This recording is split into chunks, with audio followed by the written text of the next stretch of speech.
Do you remember that wedding from a month ago? Yeah, like that one that you needed to start editing yesterday?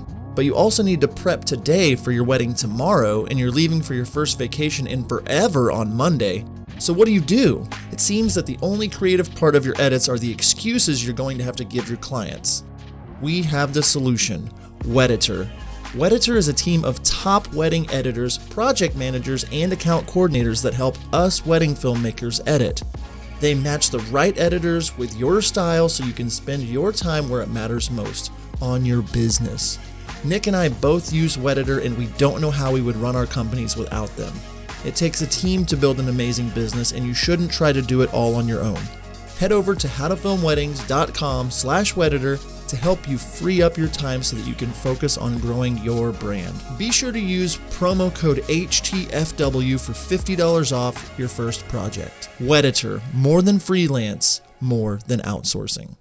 People want to hire who they want to hang out with on the day of the wedding. Yeah, and so that you can have the greatest product, but if you're a jerk, you're not getting any work. Yeah. You're a jerk, no work. Yeah. Put that on a t-shirt. Yeah. Sticky buns, crock pots, jerk, deep no nuggets. work.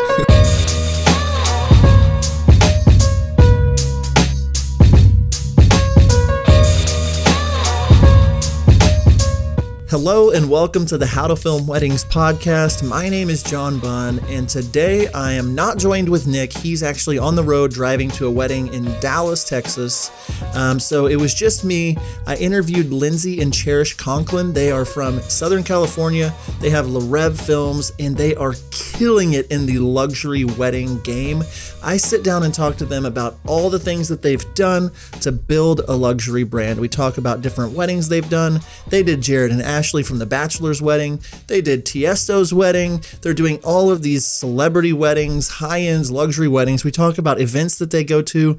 We talk about all of the things that they've done to really get from point A to point Z in their business. And we do it all for you right here on the How to Film Weddings podcast. So let's jump in to this week's episode. Lindsey and Cherish from Reve Films, so much for being on the podcast. Why don't you do us a favor, introduce yourself to the How to Film Weddings community, tell us a little bit about you and your business today.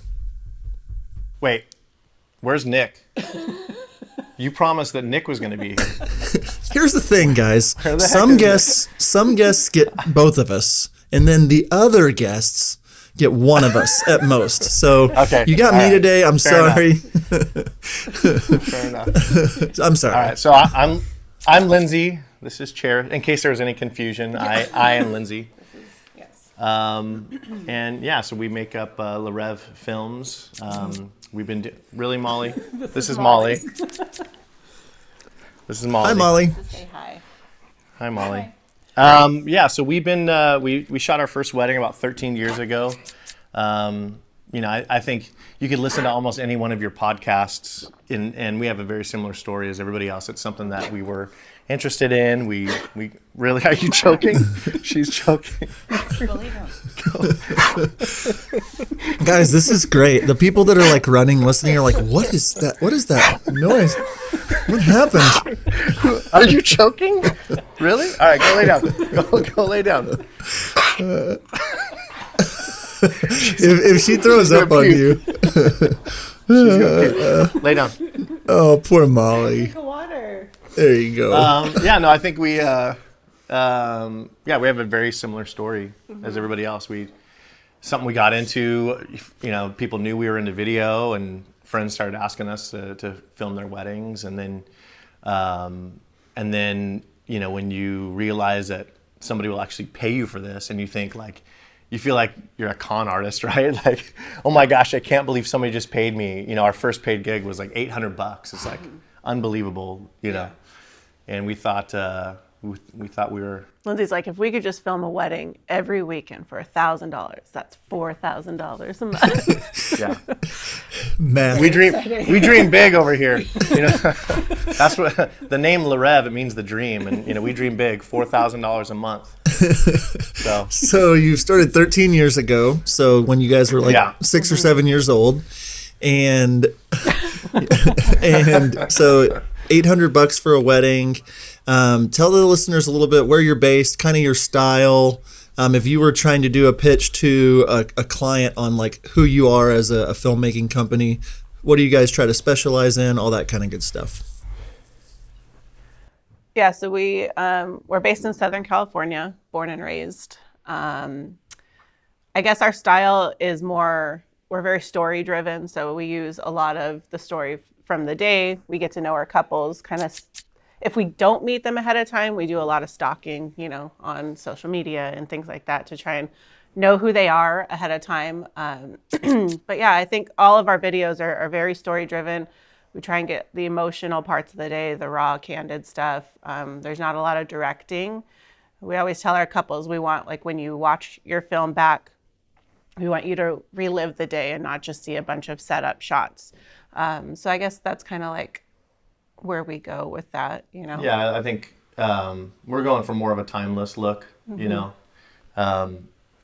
and I think, like Cherish said, when your client looks back at their video, like we want them to be able to watch it and not be like, oh my gosh, what were my videographers doing? It's the camera was upside down. Like, that's just, and I appreciate all that stuff. Like, I think we would probably have somebody that shoots like that, shoot our wedding. But for our clients, like, we just try and do a more timeless, cinematic, story-driven, candid. We try and get those candid moments, but make it feel, cinematic and interesting to look at. So yeah. Well, and I wanted to talk to you. So we met out at Vision Quest a month or so ago, and we'd been messaging a little bit before then, but I had a friend of mine, photographer Dennis Kwan, that I had shot a wedding with, posted a video that we'll talk about in a little bit, but it was you guys at a celebrity wedding, and I was just like, who's this video guy? And I'm like finding you and like stalking you and like, oh my goodness, who are these people? I haven't really heard of them. I did, and I was like, who are these people? And so, I reached out and was just like, man, your films are great, like, and started up this conversation. And then I found out you were going to be over at Vision Quest in Austin. And so we hung out on a boat for an hour and a half, just chatting. I mean, it was kind of a romantic evening, I'm not going to lie. It was good times. Got to know you a little bit and was like, man, this guy has taken, he and his wife have taken a business from nothing to charging some of the, and doing some of the biggest high budget weddings in the world. And so I just wanted to have you guys on to really just talk about building a luxury brand, what you've done to do that. And you didn't really say it in the types of films that you're doing, but from what I'm seeing, you are servicing a very high-end industry, and you're networking and doing a great job of building this luxury brand in Southern California, yes, but all over the world. And so I just wanted to kind of have an open conversation with you all about it. I know some people don't really want to get into luxury weddings. Some people are like, how can I charge more? So I just wanted to shape the conversation around that, just like building that luxury brand. So before getting into that, I know you said you charged $800 for your first wedding. Kind of what are you charging today?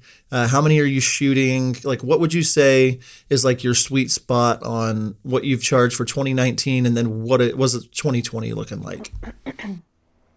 2019 we were doing for like local stuff starting at 8,000 for the wedding day, pretty much unlimited hours that day. Yeah, we experimented with unlimited hours for a little bit in 2019, and we were charging $8,000 for single day coverage. That would get you 2 videographers, drone coverage, a cinematic film. But we had talked to somebody who did a lot of like business consulting, and he said something amazing, which is why we did the whole unlimited hours. And it also reflected in the film. We didn't say how long the film was going to be. We allowed ourselves to dictate that. That's based cool. on what we captured that day and all of that, the storytelling that we were going to incorporate.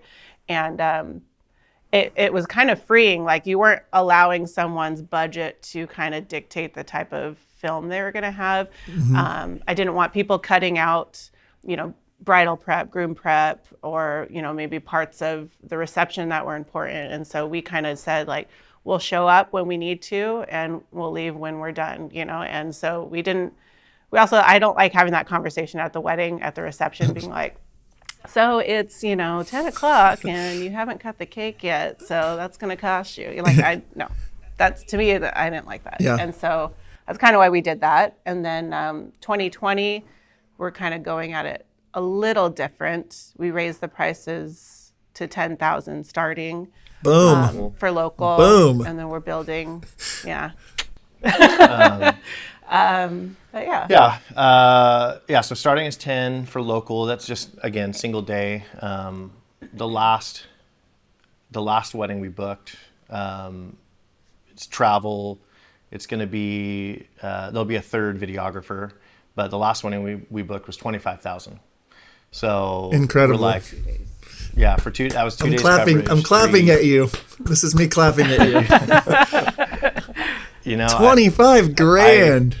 Okay, sorry. Crazy. Back to you. It's crazy. But after the first class tickets, you know, the airfare tickets, we're only profiting about $2,000. Yeah, you are. High rolling. But hey, but your Instagram feed is going to be lit. Oh, it is. That flight over is going to be epic. Yes. We'll film a lot of that for, like you said, Instagram. Yeah. No, I mean, we pinch ourselves, and it's funny because, like, you know, we started at $10,000, and like months ago, Cherish and I were having a conversation, and she's like, we're talking about a wedding, and I asked her, I'm like, how much did we get? We only got $10,000 for that wedding, right? And she's like, yeah, and then we kind of like stopped and laughed. Only $10,000. Yeah, like, did we just say only $10,000? Like that is out of control. Like, because like Cherish was saying, when we first started this, I mean, granted it was a long time ago, but man, if I could get $1,000 a week doing weddings, that would be insane. And I think it's really indicative of, like, you only know what you know.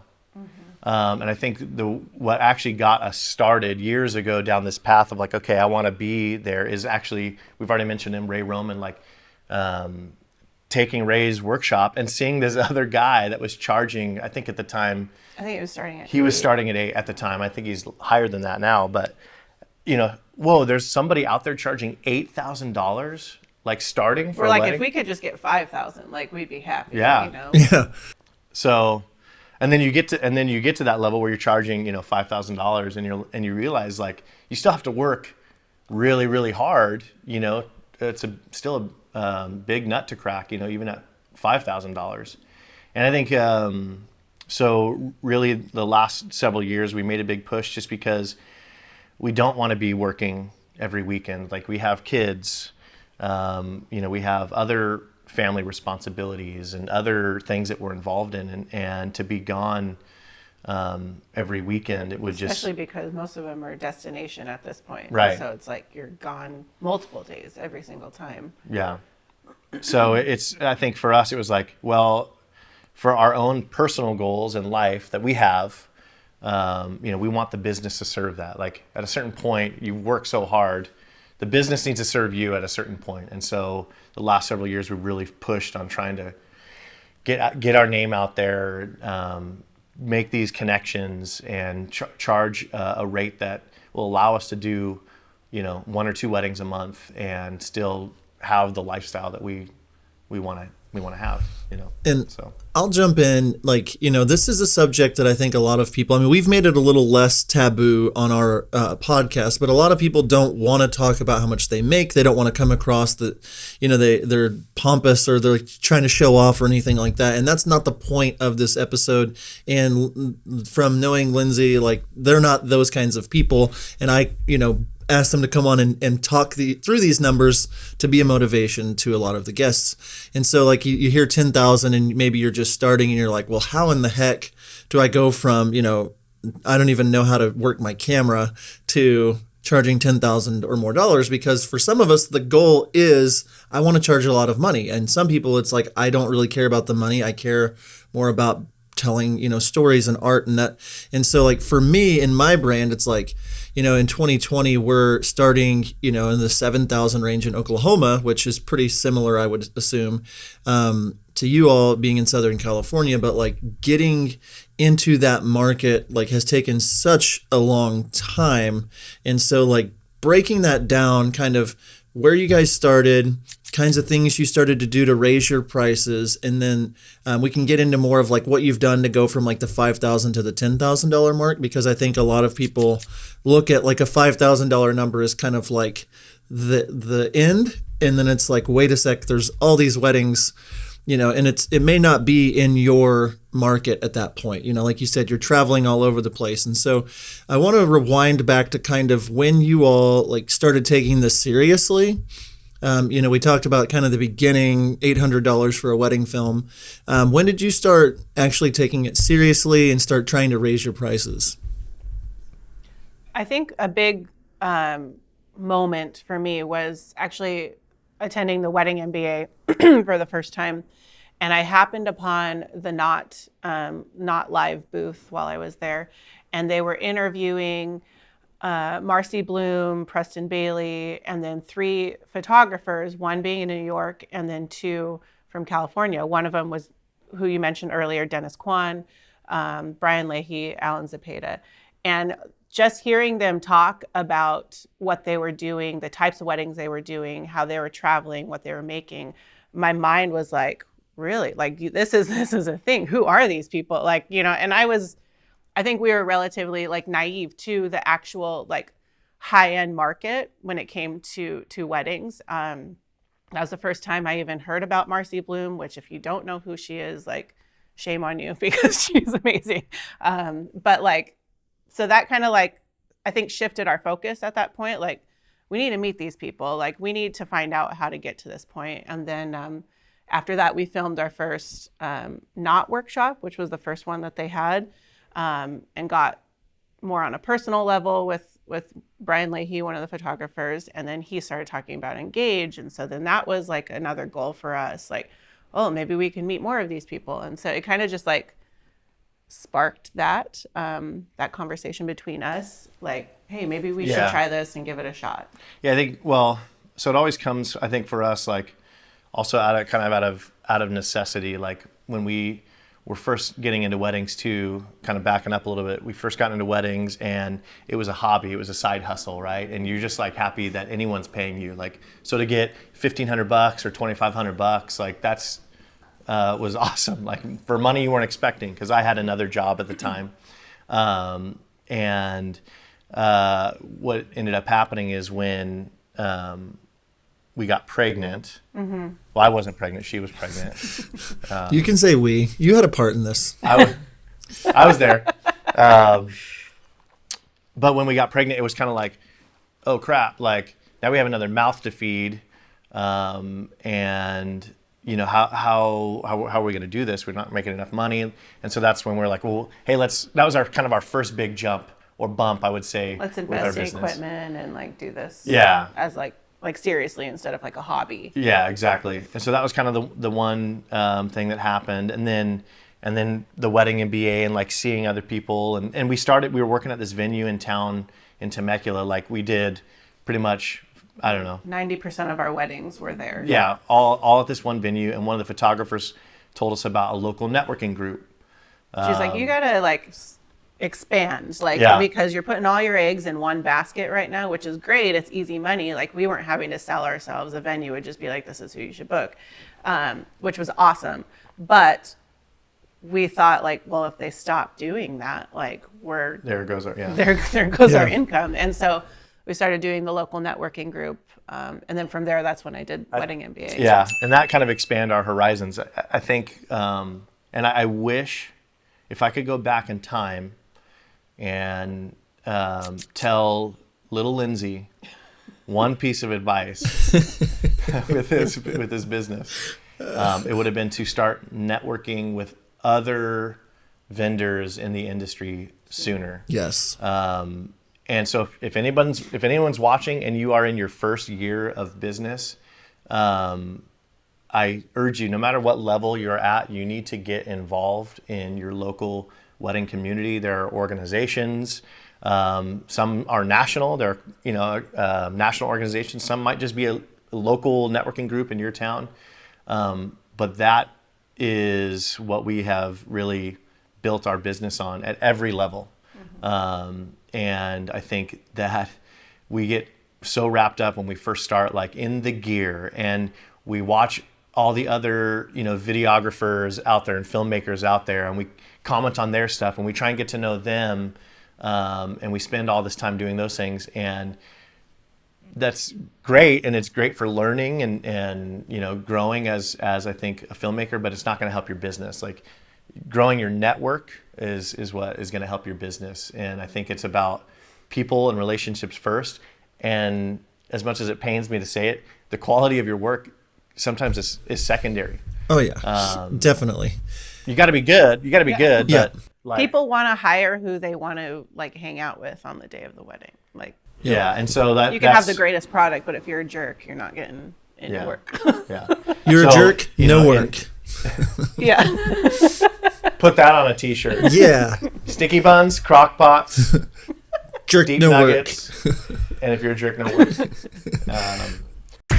We know the time suck that is searching for the perfect song for your wedding film. MusicBed has spent years collaborating with artists, bands, and composers to make it easier than ever for anyone to find the right song for their video. With amazing artists like Chapters, Tony Anderson, and The Light, The Heat, MusicBed is the best place for wedding videographers to get licensed music. Their subscription service was a life changer for me, especially since all of their subscription music is pre-cleared for every social media platform: Facebook, Instagram, Love Stories TV, and my personal favorite, YouTube, all pre-cleared. And if you are interested in a free month of a MusicBed wedding subscription, head over to howtofilmweddings.com/musicbed. When you sign up, use the promo code HTFW and you will get your first month for free. No, so I think the Reader's Digest version of how did we get from point A to point B is just growing our network and getting out there, putting ourselves out there. And only recently have I actually started to like kind of get to know other people in the wedding filmmaking community. That's why I joined the Facebook group, the How to Film Weddings Facebook group. Click here for a link. No, I'm just kidding. Sorry. Okay, yeah. What do I do with my hands? No, I'm kidding. No, but like only recently have I started because, I realized like we've spent so many years getting to know the other people in the industry that like nobody knows who we are in the. So I think it's a really interesting point. And so same thing with me. Until like 3 years ago, maybe, I didn't ever like interact with wedding videographers. I was spending all my time getting to know other photographers and other wedding planners. And I think so many of us, the comfort level is, let's get in a wedding videographers group and talk, and then we'll get better, and then our work will be what propels us to the next level. And you've said something several times, and I just want the listeners to hear it. It is about expanding your network. And like, it's great to have other filmmakers. You can get referrals from somebody if they're booked or whatever. But the main things, if I look back at the different stepping stones in my business, it's specific weddings where the wedding was really high end and I made a great connection with all the bridesmaids, their families, and I can link like 25 high end weddings to that. And then also just like getting work sometimes, with some of these high end planners or the people at the top of the market, getting some of these weddings and making a really good impression, and then working with them moving forward because they were like, wow, you were so much fun to work with. But one thing I never really did was just like go out of my way to go to networking events. And it's something that even since meeting Lindsey, it's just like, oh my goodness, I have failed big time. If I want to get into the big leagues, I need to get more out there in all of these networking type events. And so it's so important to your business. So yeah. And there's a way to do it. Like, you don't go to solicit yourself when you go to these networking things. Hi, I want money. Right, exactly. Like most of our relationships honestly have been like at the bar or, on the dance floor. Like, those are the times that you like create actual, like, real organic friendships. Mm-hmm. And those are the people that are going to want to refer you, not someone like, oh, hi, my name's Cherish and I do video and we'd love to work with you. Your stuff's amazing. No, people don't care about that stuff. It turns them off. Yeah. So. Especially in the high end. Yeah. Oh, I'm just saying, and especially in the high end, maybe that works in like a chamber of commerce small meeting where you're trying to just tell people you do video stuff. Mm-hmm. But like, if you're wanting to get into some, not even necessarily these $25,000 weddings, but like even the high end weddings in your city, it's way more about how you make people feel than it is about if you shot in 4K or 8K or RAW or whatever. It doesn't matter to the Right. the 70-year-old planner that's been doing it forever and has friends with all of the really, really wealthy billionaire people. It's like that's it's important. We talk about it, and we talked about it early in the podcast. It's like Michael Jordan was 6'6", right? Greatest player of all time, besides Kobe Bryant, of course, and he was 6'6". If he was 6'7", would have you been more Michael Jordan? I mean, he was tall enough to be Michael Jordan. Your films have to be tall enough to be the best in your world, but like you can keep pushing them and making them better and better, which you should be doing. But like to get into some of these luxury markets, your films just have to be killer and cinematic and beautiful, and like there's only so much of that it takes you. It's way more about these relationships. Absolutely. And being intentional, I think, is important. Knowing, like going into it and having... doing your homework. Yeah, doing your homework, doing your research. Like she's really great because she knows... I always tease, like, I'm like the president's assistant who's like in his ear, like, hey, that's so-and-so, go talk to him and do this, and this is what they like. Because I'm not that way. I'm not an extrovert, so... I do the research, I tell them what to do, and then... Yeah, one of the biggest planners in California, and she does lots of celebrity weddings and stuff like that. We were at an event, and Cherish was like, hey, that's that planner's right-hand guy. Like, you need to go talk to him. This is his first, like, big event that he's at. Like, go meet him. And she knew that because she was watching her Instagram stories and like saw him on the story. It was like, oh, that's... And he was sitting by himself. He was sitting by himself. himself. No one was talking with him.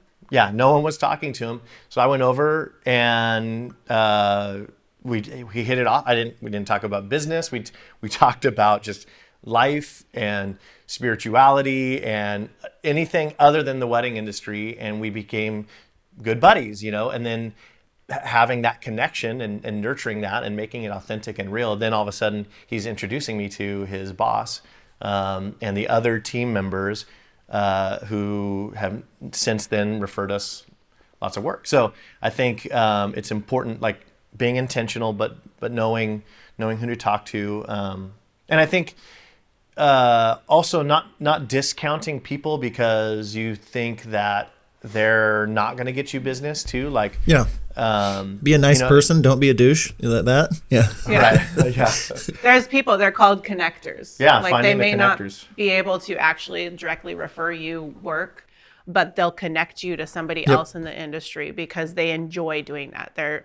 They love introducing people and helping out their friends. And so one of our really good friends in the industry, she is a stationer and a branding expert. Her name's Kaylee. She owns a company called Meldine. So go check them out. But she has, people aren't necessarily asking her if she has any videography recommendations, but she's very well connected. And early on, like she introduced us to the right people that we needed to know. And so again, like making sure that you don't discount people just because you think, oh, they're not a planner, they're not a photographer that's going to refer me business. But getting to know people that care about you and your business and that are going to help you is important too. Yeah. So do you have something else you wanted to add? No, I think that's it. We're going to continue. I was going to ask a question. Go ahead though. I was going to say one of the biggest weddings we got this year that got us a lot of attention and really helped kind of propel us the last half of the year. The planner told me, he said, Lindsey, the reason I'm referring you this wedding is because I've known you for a couple years now and you've never once tried to sell yourself to me. Like you've never tried to sell your business or push your business on me or say, hey, we need to work together. He's like, you just talked to me and we were, friends and we connected. He's a dad, I'm a dad. Like we talked about stuff like that. He's like, and that's why I'm referring you this wedding. And it ended up being Ashley and Jared's wedding from, the Bachelor couple. Ever heard of it? Yeah, that's right. Yeah. and yeah, no, it was amazing. It let that, we got featured on people.com and People Magazine, and Ashley and Jared still like once in a while call us out on their Instagram, and they have millions of followers that's helped get us attention and grow our Instagram, and so I love that story because it just shows the power of networking, but also like making sure that real authentic relationships, being authentic and being just real, and like getting to know people and what it can lead to. Maybe there are opportunities we've missed because I didn't be more aggressive about it, but I'm okay with that. Because at the end of the day, I have met some really awesome people that have helped influence our business. So, and I think that the underlying core of all that is like, you're not just looking at them as a number, you're looking at them as a person, and you're doing the slow, the crock pot kind of method. You're taking your time with people. You're like, who wants to just meet somebody that makes them feel like they just want something from them? I mean, it's not something that you want to be around. And I think as filmmakers, videographers, a lot of us are naturally not the most extroverted kinds of people, and we're not, we're not as self-aware as we would think, and we're just presentable to people and like just come across as kind. We're kind of hide behind the camera people and things like that. So like, if that's you really have to get out of your comfort zone and work on just introducing yourself to people and being a nice guy or a nice girl, and like just being kind to people when you're in these situations. I wanted to ask you, okay, so if you're in, a listener and it's like, man, I really do want to up my game so I can start making connections and start seeing some of these people and get inspired. You mentioned the Wedding MBA and Engage. I want to talk a little bit about when you started going to these events, like what year it was, how many of them you've been to at this point, roughly, and just kind of maybe some places for people that are looking to, like where would you go to start doing these kind of bigger networking things? I think starting, like, if you're thinking locally, if you want to start, because that's kind of how we started. I think it's a good like starting point. There's some organizations, ABC, Association of Bridal Consultants. That's a national organization. That's a national organization. I'd look them up. WIPA. WIPA has a little less branches, I think, than ABC, but WIPA is a high end, on the high end scale. I know we just got done with their gala this week, so we got to do that. Those are two great organizations if you want to meet more local people. Wedding MBA. When was the first time I went to Wedding MBA? How many years ago? 4 years ago? Like 4 years ago. Like 4 years ago. And we've pretty much gone every year.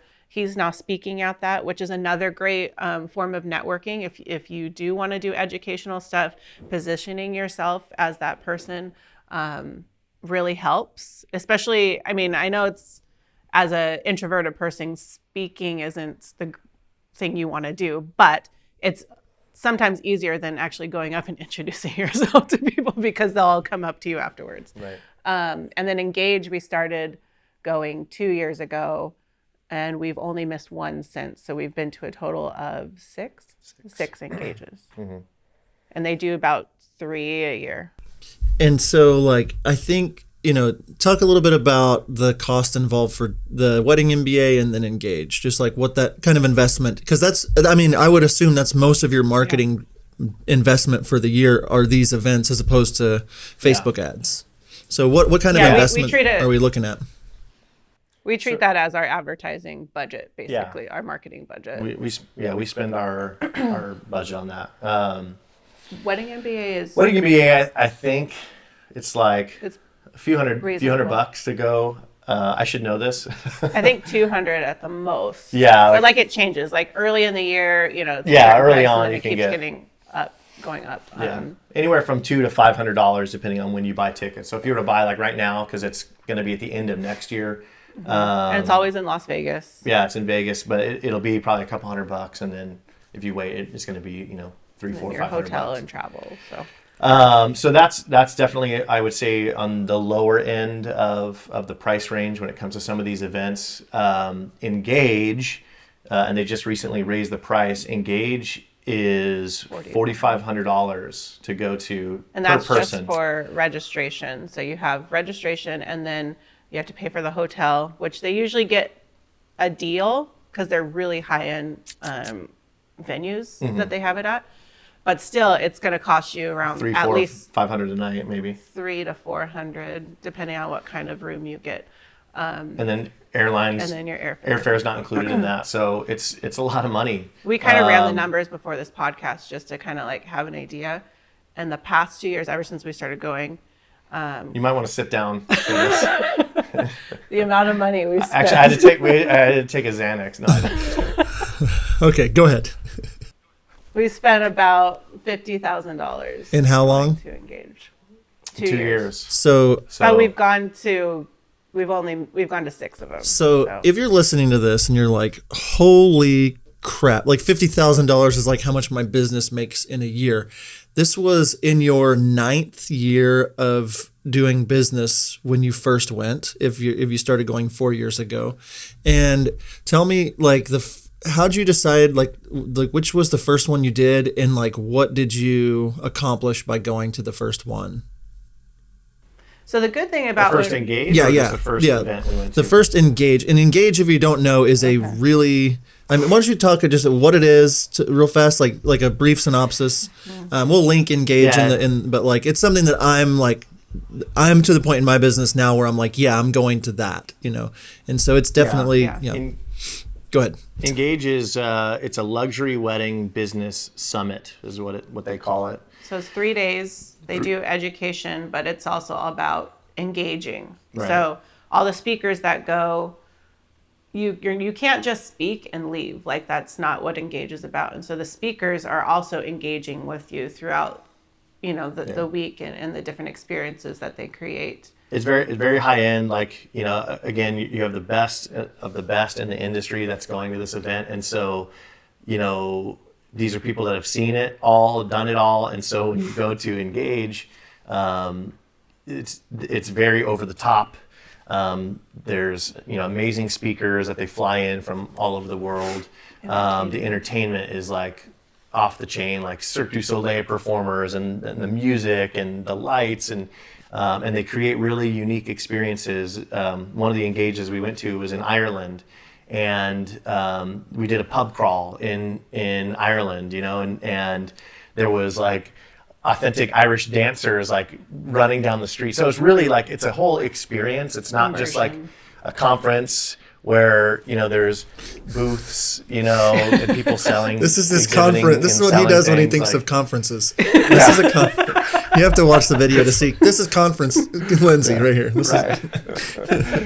So it's an experience, but what it does is it gets you. It surrounds you with like-minded individuals, people that are at the top of their game, and it's helped us. It's been a huge part of our growth. But it's just, I think, it's a big part of our growth. Like it's just one of the many cogs in the wheel that we've tried to do to kind of get known by those people and get out there. I've talked to people that have gone to almost as many Engages as us, and she told me one time, this photographer's like, yeah, I've been to like 4 or 5 Engages, but I still have not gotten any like business from it. So I say that only because it doesn't work for everybody, right? It's worked for us for whatever reason, but it's not necessarily for everybody. So results may vary. Can we put that?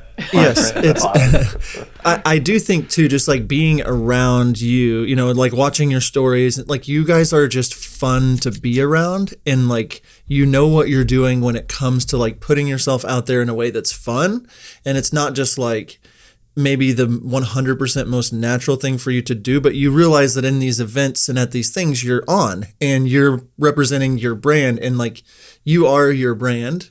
And so like, oh my goodness, these guys are so much fun. Who are these people? They're so great. Instead of like this, fly on the wall kind of awkward person kind of. And so like just being self-aware of that and playing on those strengths when you're at these events. But like, I know I was talking to you about Engage, and it's just like, Man, that is such a large investment, but like, I want to talk about for you what types of relationships and what that investment has meant for you. So like, what can you attribute today with your $10,000+ bookings? How much of that can you attribute to just specifically Engage, and like, since you've been going to, to Wedding MBA and all these things in the last few years, how much is that attributed to you raising your prices? I mean, all 100%. Yeah. I think I'm almost positive there's only one wedding next year that we have booked that isn't like hashtag because of Engage. I think everything that's where our business comes from now, and so it's one of those things like, yes, it's a big price point, but for us it's worth it because it's because it's our business now. It's like the Kevin Bacon of networking events for us. Good. Like, we can almost always like tie everything back to Engage. It's not the only, like, if we only went to Engage, I don't think we would have seen the growth that we've had. It's like trying to be everywhere. Like, we always see people, that are not in the industry but they're familiar with what we do, and they're like, where are you going next week? Like, because they're always like, you guys are always traveling and going to these events. And so that's, Engage is a big chunk, but it's all these other events that we do. But it engages like the Kevin Bacon of it, because we can always tie like some relationship back to.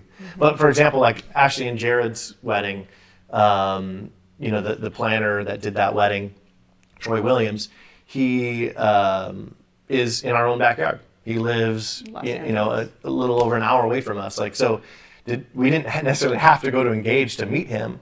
It created an opportunity. And so I think, like, if you are starting out and you're like, I don't have $25,000 a year to spend on these events, I think it's important to know that there are people in your market that are at that level, and there are other ways of meeting them and connecting with them. So Dennis Kwan, he lives, about an hour away from us, and we didn't meet him at Engage. We met him at other events, but Engage helped propel our relationship a little bit forward. So it's important to know, like, you don't have to go that route.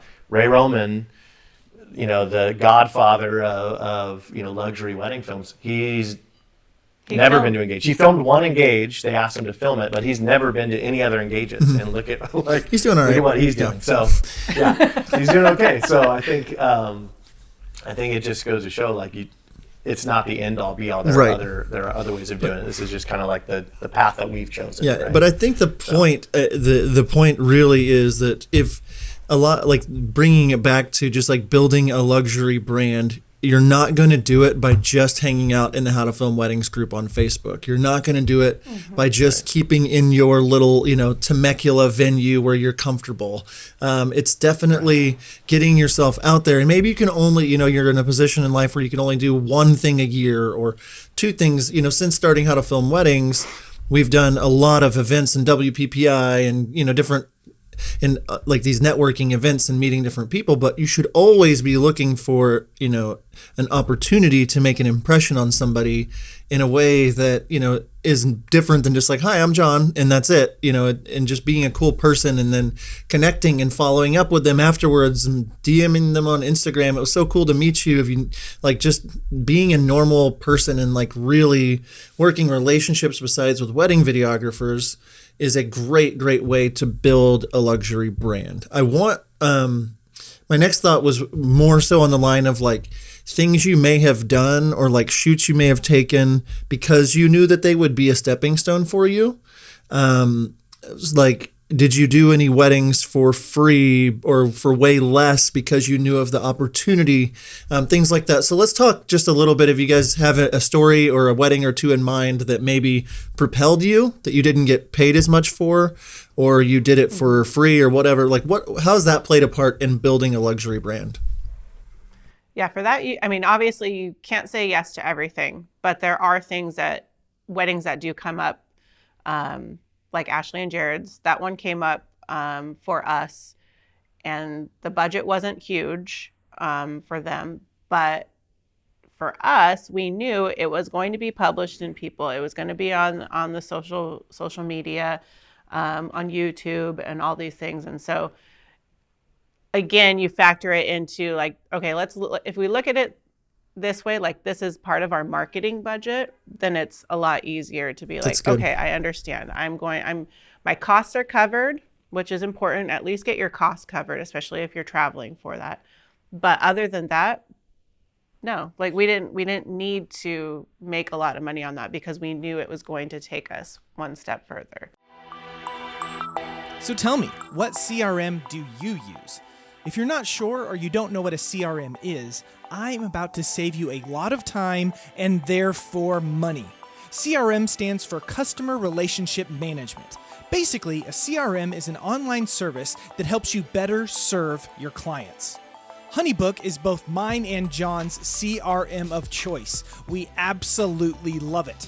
HoneyBook allows us to do all of our correspondence, contracts, and payments all in one place. One of the features that I love is the automated workflow.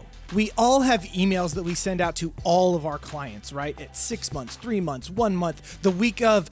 All of us do it. Automated workflows make it so that those emails can go out automatically. Since I don't have to take time to, 1, remember to send them out, and 2, to write them, I save time and make more money by working more efficiently. Are you interested in saving time on the business side of things? Go to howtofilmweddings.com/honeybook for a free 1-week trial. Also, because the Honeybooks really like me and John, we can give you $200 off of your first year, and that also comes with a 60-day money-back guarantee. So what are you waiting for? Go to howtofilmweddings.com/honeybook to start saving lots of time in your business. Oh yeah, legally I have to tell you that John and I are affiliates of HoneyBook.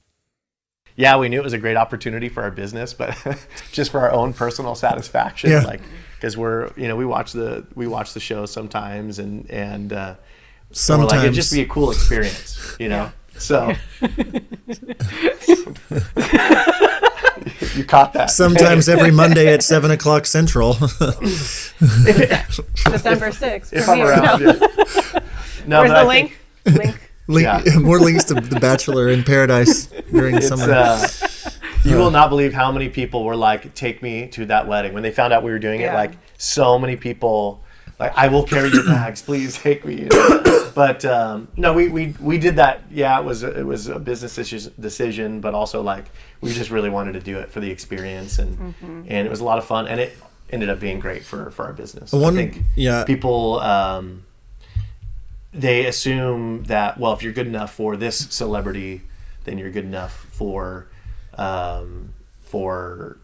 wedding, you know, and then they'll pay more. Well, and that credibility helps too, like with other planners who are doing these high-end weddings and doing these celebrity weddings. Like, they want to know that you're going to take care of their couple, especially even more so than just, you know, maybe a local, you know, wedding, but because you're dealing with PR, you're dealing with a lot of times NDAs. They want to know if you're going to respect that. And so it's not just the quality of your work. It's not just about your relationship with the planner, but how are you going to treat their client, and how are you going to be respectful and to their wishes and their privacy too, which is a huge part. And so if you can do a wedding like that and prove to them, you know, how you're going to treat, like we had a wedding this year that was an NDA, and he had the mindset, well, what if we just ask him afterwards, like, can we please post, like, you know, or like if they like the wedding enough. I'm like, it's not about that. Like, it's about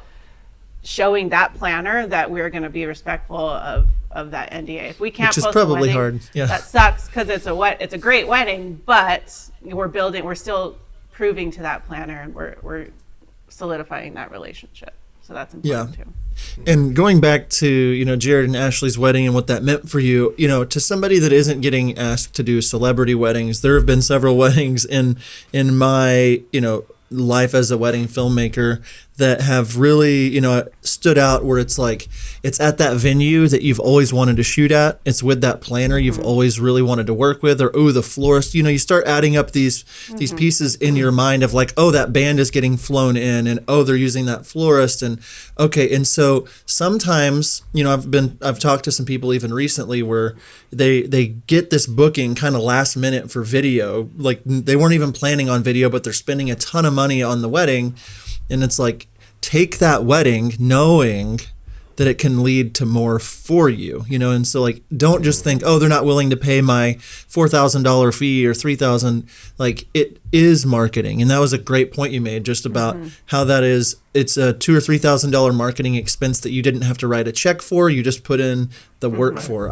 I remember one wedding I did about 5 years ago at a country club here in town. And it was like the very first wedding that I did there. But one of my good florists, friends who does all of the really high-end Oklahoma weddings, was doing it. And the planner was this planner that, is a minimum of $15,000, $20,000 just for design, which is a ton in Oklahoma, and like, all this kind of stuff. And it was like, oh my goodness, I'm doing this wedding. And they only booked like a $3,000 package with me, but it was like my in. And since then, I have booked like 13 weddings from that wedding, bridesmaids, and I just got contacted yesterday about another wedding 4 years later. The wedding I did in Italy was for her sister-in-law. The wedding, and it's like, you just never know by doing, and taking such great care of these people, what it can lead to. And they're actually friends. I was texting with that bride this morning, like, hey, your maid of honor just messaged me about doing her wedding this year. Oh my goodness, send her a good, and you're just building this relationship. But I think so many times we think, oh, they're not willing to pay me, so it's not, like, I'm not going to take it. And you miss out on this huge opportunity to, like, have a stepping stone to the next thing.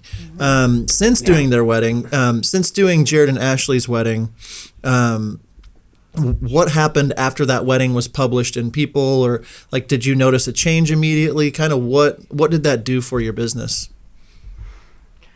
Obviously it built our following through Instagram. It built our YouTube channel, which is still nothing in comparison to yours, but we finally got over that 1,000 mark. Yeah, you did. And that was directly because of Jared and Ashley's wedding. I think the most I've noticed that it's changed is just people are starting to notice us, kind of not put us on the map, but like we're like, hey, we're here. Yeah, it just helped validate. It just definitely helped validate like who we are and the route we're trying to take with our business. I wouldn't say we've gotten like direct bookings because of that wedding. I think a lot of the people that followed us and inquired afterwards were not right in that budget. They're fans of The Bachelor and they're getting married, like that kind of stuff. But for like the high-end planners, like the respect, oh yeah, you did that, okay, here's actually this, we did get one wedding. Which one? From Jared and Ashley's, our Santa Barbara wedding next year. Oh, really? I mean, that was the photographer referred us from that wedding, so that was a relationship we built at Jared and Ashley's wedding. But also the mother of the groom is like a huge Bachelor fan, and she was like, oh my gosh, I can't believe you did Jared and Ashley's wedding. So there are people out there, but we did get a lot of inquiries after that wedding, and everyone's like, my budget's $2,000, and we're like, okay, our price here's John Bunn's number, $8,000. No. Yeah, definitely. And I think, it just, people just aren't paying attention to the fact that it's like, yeah, you did that wedding for, some people hear $6,000 or $7,000. That is not much money to go from LA to Rhode Island or wherever it was. And then travel, lodging, edit. You did a same day edit. You were there shooting 3 days.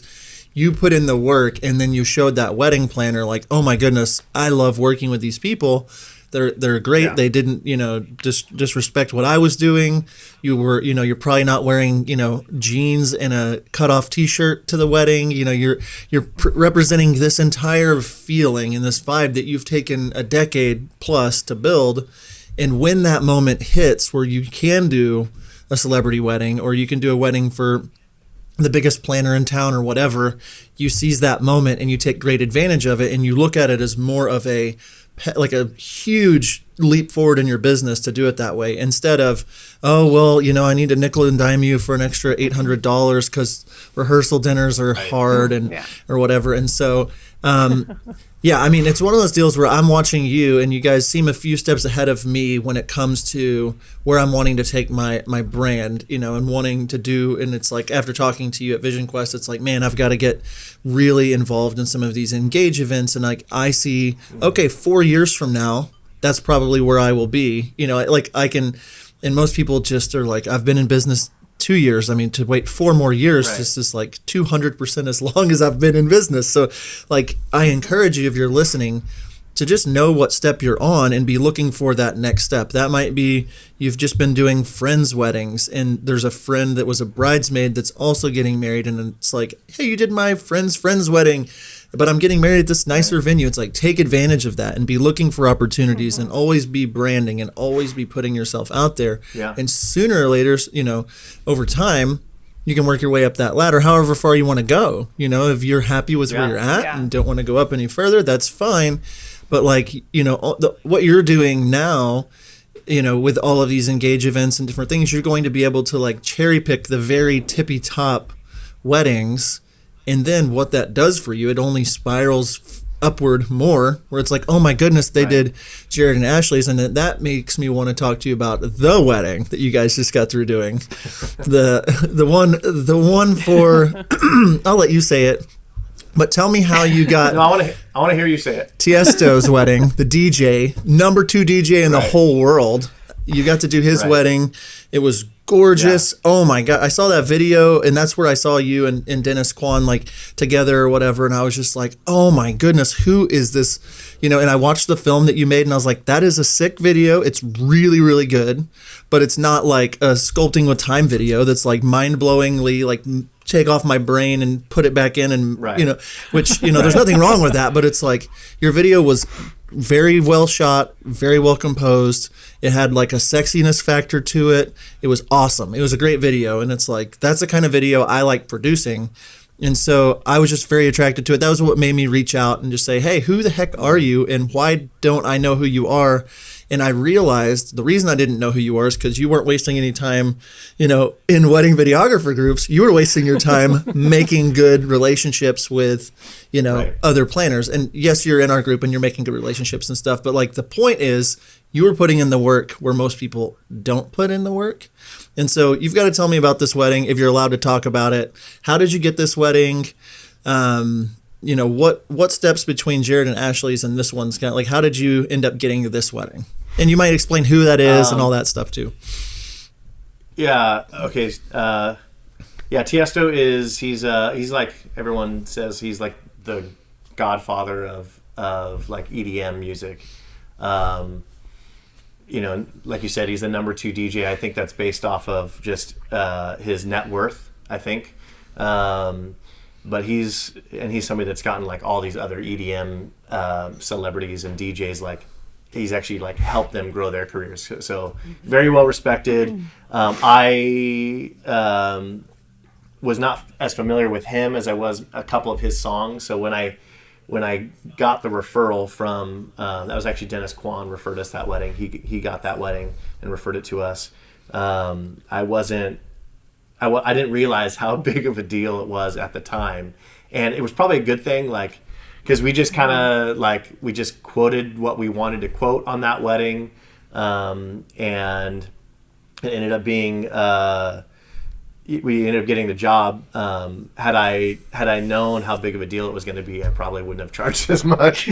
So it was probably a good thing that I didn't know. Yeah. But also, it was out in Utah at an amazing resort. Like, it was just the stars aligned. His wife, she's a supermodel, so she was like so easy to work with. Like when we were shooting her, and he was the nicest guy. And ended up being a huge. The planner is Colin Cowie, who's celebrity wedding planner, does insane events, and it was just like the perfect storm. It's what we've always wanted to do. Like we have like a goal in mind of like the types of weddings and the types of videos we want to produce, and that was like what we've always wanted to do and like just haven't had the opportunity yet. And so that was like so exciting, especially because like just seeing the footage and how it all went together and the song and everything. It was just like, this is what I've been wanting to do forever. Yeah, I mean, honestly, like that was just like any other wedding. And it was just an opportunity that kind of fell in our lap because of these connections that we had been making, and you never know like where that stuff's going to come from. You know. What do you think like estimated budget of the wedding was for that wedding? I have no idea, honestly, how much they spent, but it was a lot of money. I mean, and even if I did know, I don't know if I would be allowed to say. Right. I was just giving the listeners, if they didn't know, just, I mean, these are multi-million-dollar weddings, you know, with $20,000, $30,000, $40,000 video budgets. And like, you know, you start looking at these and it's like, wow, I don't know if I'll ever get there. But the point of this conversation isn't necessarily just to make people be like, wow, I need to get there, but like to get you out of your comfort zone when it comes to where you're at. If you're not happy and you're not in a happy spot, you know, we're all in different seasons of our lives. And, you know, if you're, 18 years old and in college and wanting something to do on the side, it's different than a husband and wife that have been doing this for 13 years and are wanting to build a legacy and only have one weekend a month gone or whatever. And so as you're thinking about your business and it's like building towards luxury or building towards a certain price range, you know, some of these key points that you keep hearing, this multi-million-dollar budget wedding for a celebrity that these two have are from a photographer relationship with that they made and have built over years of time and done several weddings and been to several events. And it's like they're friends, and like you want to refer your friends and you want to, and there's a different mindset, obviously, when playing in the big leagues when it comes to the prices. It's like you have to be on your game. You have to have clothes that fit you the right way. You have to have shoes that are impressive. You have to have a haircut that's, it's like you have to be on your game and you have to be thinking through all these things and reverse engineering wherever it is you want to be and saying, yeah, I don't want to do that. That's super unattractive to me. Or, oh, I really want to do high-end weddings in my city. It's like, well, maybe you need to go hire a stylist. Maybe you need to, talk to a branding person and redo your website and rethink about the way that you produce your films and like really filter everything through the direction that you're wanting to go in. And so you get these weddings and you get these relationships, and then you have to deliver.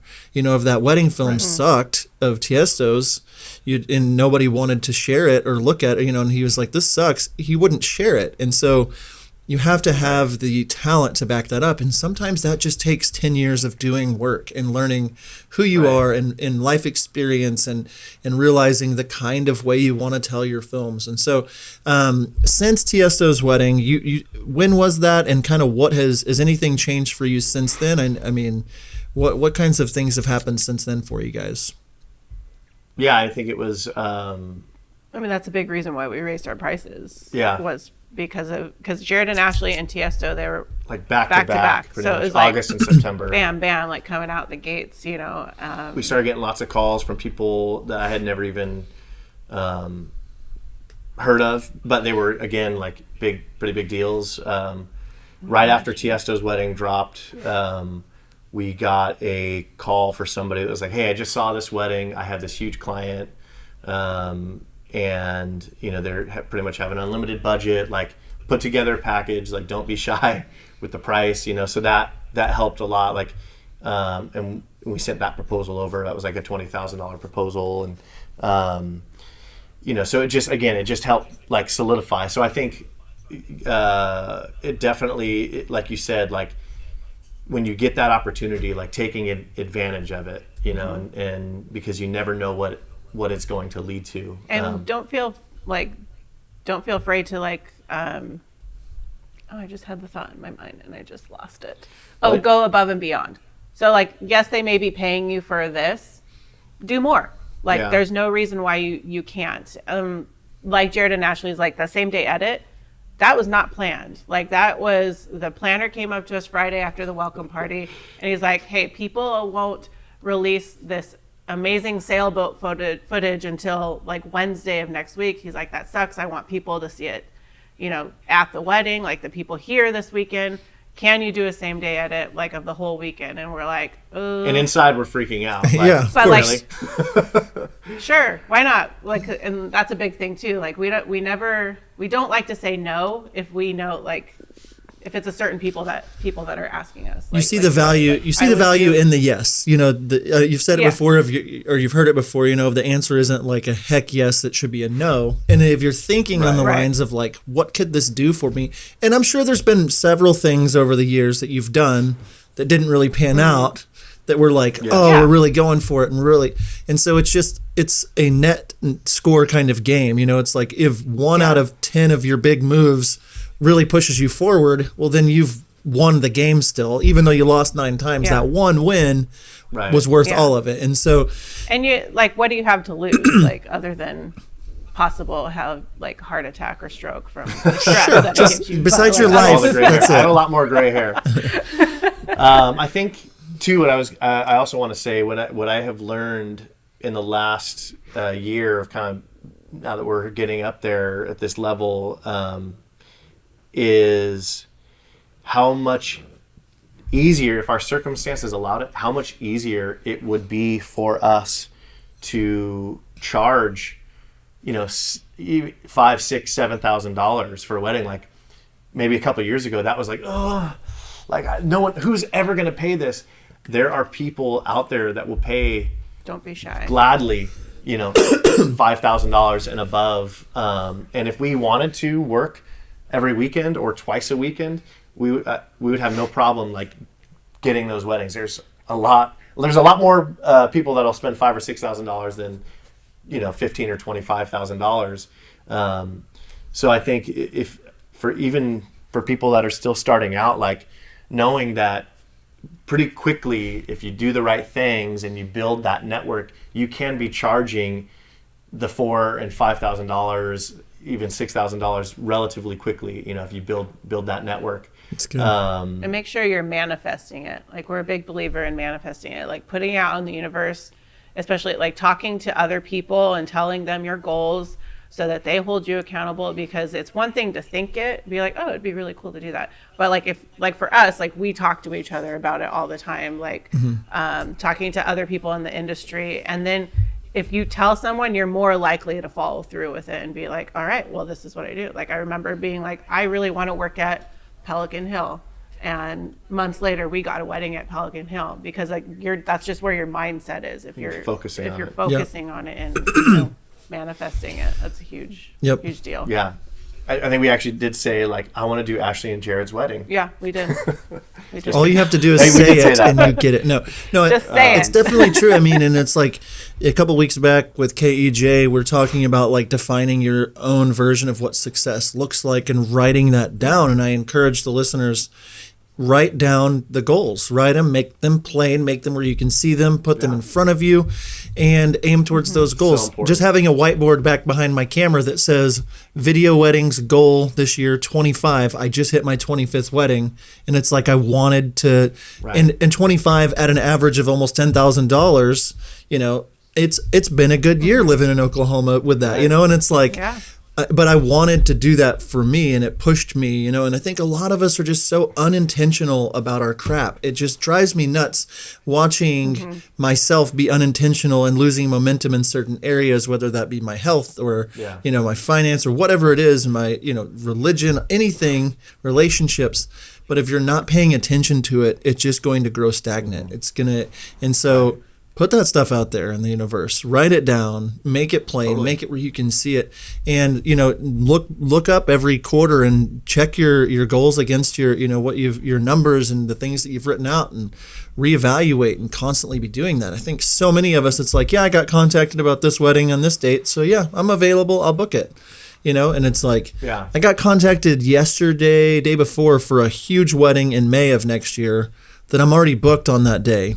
And I mean, I'm booked with a wedding that is like, it's a nice wedding. They're spending a lot of money, but like this one is the big fish. I know it is. Like, I just talking to her, and I'm just like, man, like I should have said no to the large fish. The other wedding. Yeah. because I want the whale. It's a hard, and it's a hard pill to swallow. but if you do have your goal set out and you know the different things that you have booked and the different, the numbers, and then you can say no confidently. I mean, the more you do this, the more confident you can get. And it's like, yeah, only $10,000 for a wedding. Right. And you're just like, you hear yourself talking and you're just like, oh my God, like we live in a really cool industry where, I mean, if you needed to charge $1,000 a week, that's good money. I mean, you can live on that. It's a lot of hard work, but we are in this industry where we are not limited by our city or our state or our country, where we can travel the world, see things, and make relationships. And so I do want to. We're running out of time, but I do want to say that just like the relationships that you build, a lot of this on building a luxury brand has to do with building relationships. And like from the moment that I reached out to Lindsey and Cherish, and Lindsey, it was like, it just felt like like I said it before we hit record, it was like he feels like one of my other three brothers, just like he's easy to chat with, and he's never asked me to be on the podcast. A lot of you guys do, but he's never asked me to be on the podcast. He's never, any of that. I didn't even really know he was going to be at Vision Quest until like a couple days before, because he just was there and being a cool guy to be around, and then we've built a relationship, and I'm sure that will take, we'll both benefit from that relationship. And we're not trying to just like get stuff from each other, but it's like, oh, that is my friend that I'm happy that I see him calling or texting. Yeah. It's like we got done with Vision Quest and I was just like, hi, I just need to say hi to you. Like, I missed you. So Cherish got jealous. I know. Do I need to be worried? I wasn't. Ironically, not to derail your thought. Yes. Anytime I comment on anything in the How to Film Weddings group, oftentimes I have to read all the other comments to make sure that you haven't said what I was thinking of saying. Yes. So we're just like, on the same. It happens. We are brothers. Yes. And so. It must be the curly hair. Yeah. And the tall, dark, handsome. It's just part of our life. Right. Striking good looks.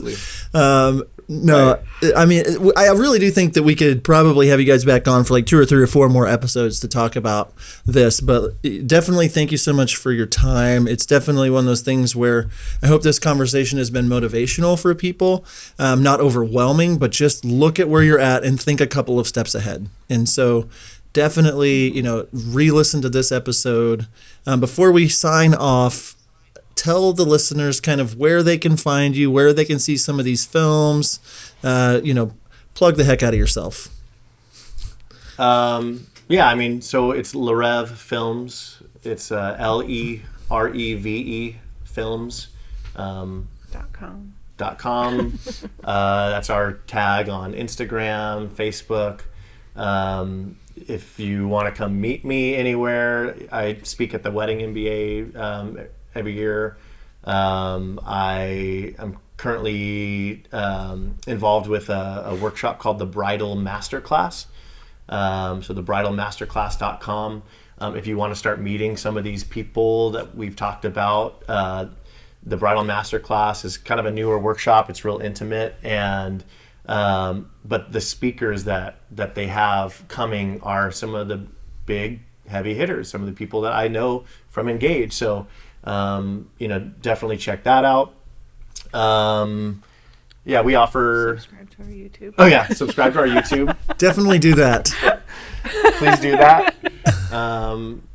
And just like we're like everybody else, so don't be afraid to message us or call us or whatever. If you have questions or anything like that. We have a mentorship. We do a little mentorship once in a while. It's on our website. That's where you can find us. But you see how uncomfortable he is even trying to sell himself? It's so fun to watch. I know. I'm like, which is great. Because it's just not like what we have built our. It's hard. Great. It's hard. Like yeah. Anytime I like even for the Bridal Masterclass, like I had to write a bio, and it was like painful, and the person Megan who is in charge of that, like she had to like rewrite my bio. She's like, Lindsey, you've done all these things, like let's put that in there. Yes, because it's just I don't want to come off as being arrogant or cocky. Like we don't feel that way still. We're so grateful. We have a lot to work on still. Yeah, a lot.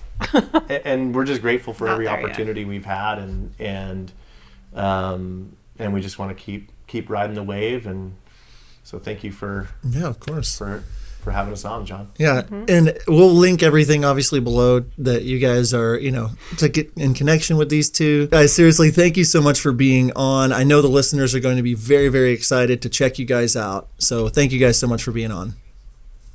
Thanks for having Thank you. us. Wow, I mean, that episode to me got me so pumped up, so excited about doing new things in my business. I hope it did for you as well. Again, check out Reve Films, and also check out howtofilmweddings.com. There's so many things going on, so many free workshops that we're doing to give back to the community. Jump in our Facebook group, facebook.howtofilmweddings. Join the conversation, like, share, and subscribe. And until next time, we will see you.